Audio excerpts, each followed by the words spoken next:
In the early 13th century, thousands of children and adolescents left their homes and began marching across Europe, convinced that God would part the sea for them and deliver Jerusalem without a fight. They were not abducted, nor were they coerced.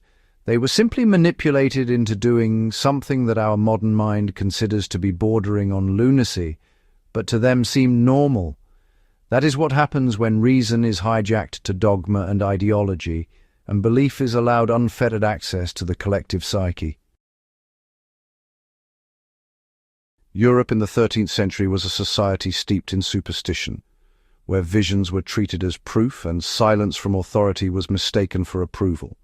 People were not acting irrationally within their world, but merely acting exactly as they had been taught to act. They trusted sermons over reality. It was a world where miracles were proof of faith, and faith justified the consequences of irrational behavior.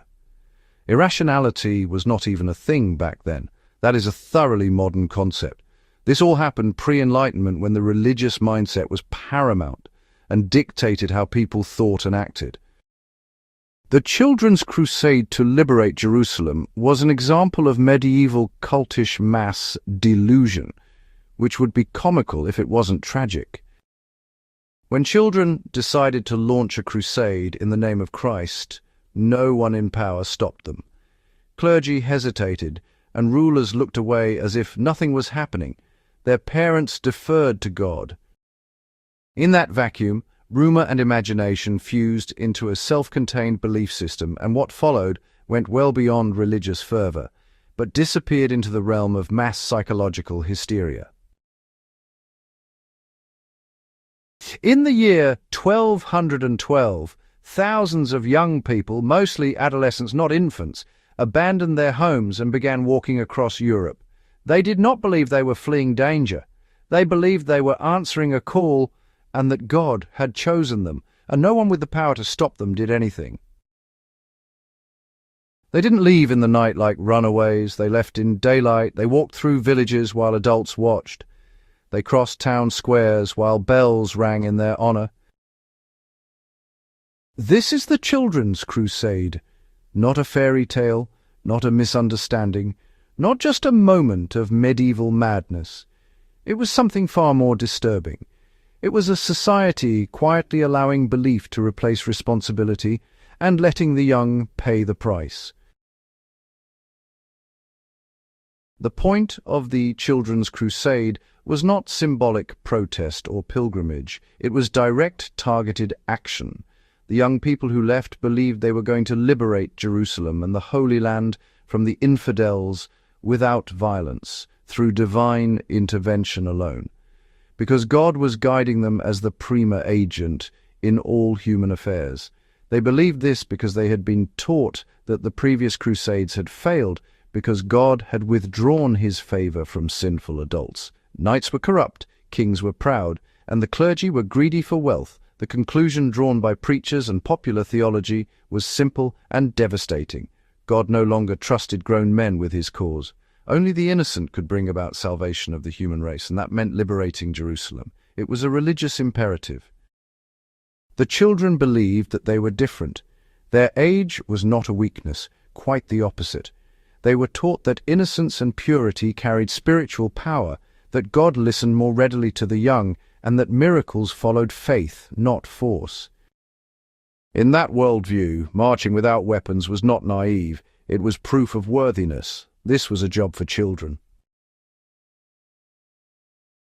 Specifically, many believed that when they reached the Mediterranean, the sea would simply part for them, just as it had for Moses in the book of Exodus. They expected to walk through the eastern Mediterranean Sea, be welcomed into the Holy Land, and there see Jerusalem return to Christendom without bloodshed. Some versions of the belief held that Muslims would convert upon witnessing the miracle. Others believed angels would intervene directly. All assumed that God would act visibly and decisively, rewarding them for carrying out God's work. They also believed that suffering along the way was not evidence of error, but a test of their belief in the cause. Hunger, exhaustion, and death were interpreted as trials of faith rather than warnings. Endurance became a form of proof of their commitment to the mission of God. As long as the miracle lay ahead, nothing that happened on the road could disprove the mission. To understand why they left, you have to understand the world they lived in. Medieval Europe was exhausted by failure. For more than a century, Crusades had promised glory and delivered humiliation and disappointment. Jerusalem was taken, lost, taken again, lost again in rapid succession. Armies marched east with banners and relics and returned broken, bankrupt, or not at all. Every defeat demanded explanation, and medieval theology provided one that was both comforting and lethal. God was not failing. It was people who were failing God, and by people the preachers meant the adults, the parents. This explanation then hardened into a doctrine of salvation. They believed the Crusades had failed to that point because adults were sinful and the warriors were. If adults could not succeed, perhaps the pure of heart could. Perhaps those untouched by sin would be heard by God where armies had been ignored. This mindset at the time was not fringe thinking. It came from pulpits and was spread through sermons. It was repeated so often that it became an accepted truth. Children were not seen primarily as fragile. They were seen as spiritually powerful. Scripture itself had taught that God listened to the young, the humble, the meek. Childhood was associated with closeness to the divine. The message that God had chosen the young to perform divine work on earth, it did not sound absurd. It sounded plausible, even reasonable. Most of those who left their homes to embark on the crusade were typically between 10 and 18, with many in their early to mid-teens. Medieval chroniclers described them using the word pueri, a term that modern readers translate as children, but which in medieval Latin meant something broader in scope. The term pueri meant anyone from the young, the unmarried, the landless, and the dependent, all people without power more than people without age. Teenagers, adolescents, and even young adults could all be considered as children if they had no legal or economic status. These were young people old enough to understand sermons, old enough to work, old enough to walk hundreds of miles, but too young to command authority or protection. They occupied the most vulnerable position in medieval society, those with responsibility without power. Into this world stepped a boy from northern France named Stephen of Cloyes. Stephen claimed that Christ had appeared to him. Christ, he said, had handed him a letter and commanded him to preach. Stephen did what medieval culture had trained him to do. He spoke. He told others that God had bypassed kings and bishops and armies. He said that the young had been chosen where the old had failed, and people listened. His words were a spark that set off a wildfire in the popular imagination.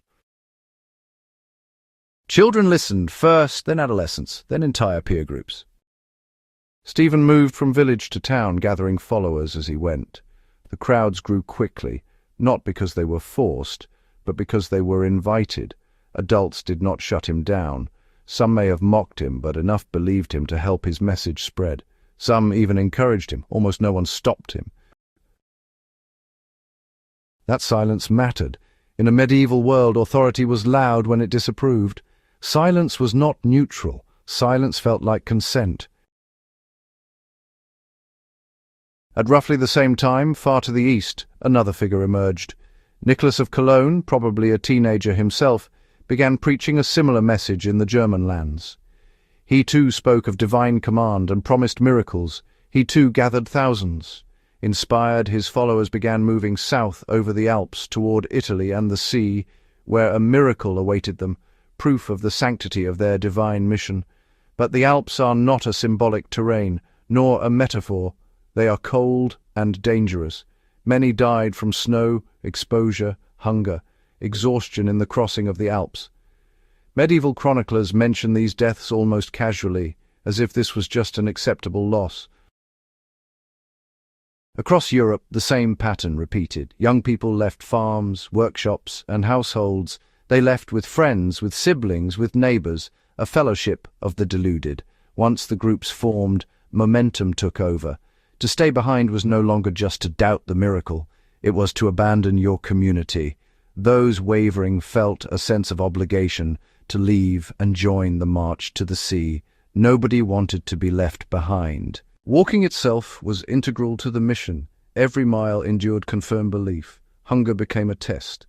Death became martyrdom, and safe passage to heaven and doubt became betrayal. This is how belief sustains itself long after reality has issued its warning.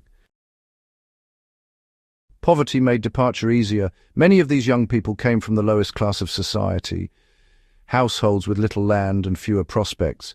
Leaving did not always feel like sacrifice. In some cases it felt like escape. On the road there was food given by charity. There was movement and meaning, and the intoxicating idea that your life mattered to God in a way ordinary existence back in your village never had. And always hovering over everything was the promise, the miracle waiting to happen. They were told that when they reached the Mediterranean, the waters would open for them just as they had for Moses. No ships would be needed, no weapons, no money, just faith. As long as that promise remained intact, everything else could be endured. The march was brutal. Disease spread, feet rotted. Some collapsed and were left behind. Some turned back, many did not.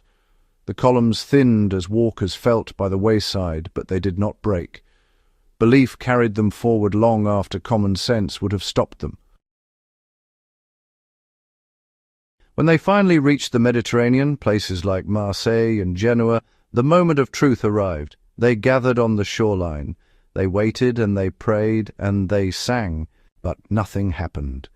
The sea did not move as promised. There was no miracle, no sign, just water and the Mediterranean which stopped them from progressing. At that moment, the psychological structure holding everything together collapsed. The young people who had walked across a continent suddenly found themselves stranded, exhausted, and exposed with no moral or physical support.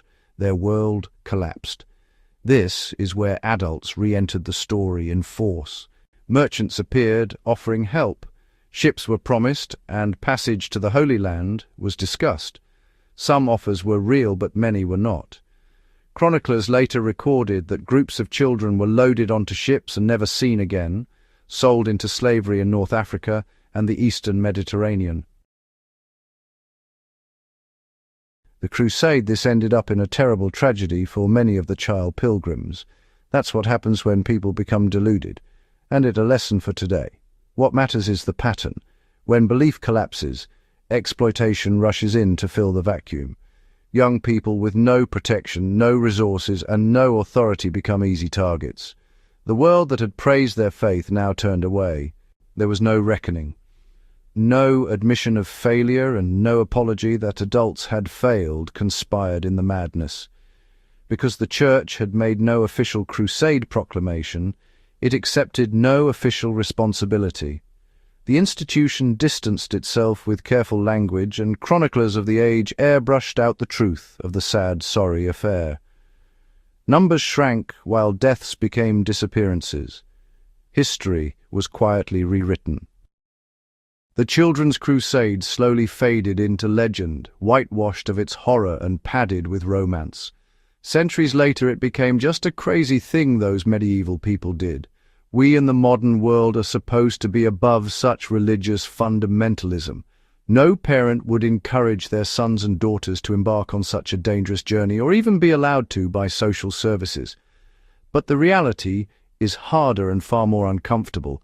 These young people did not leave because they were stupid. They did not leave because they were uniquely naive. They left because their society taught them that cult trumped common sense and that silence from authority meant consent. History loves kings and great generals. It remembers victories such as Agincourt and Waterloo.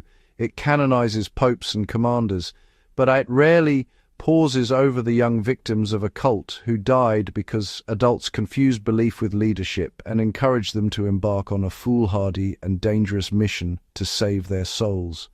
The Children's Crusade was not a holy march, but it was a warning. And like so many warnings in history, it was ignored.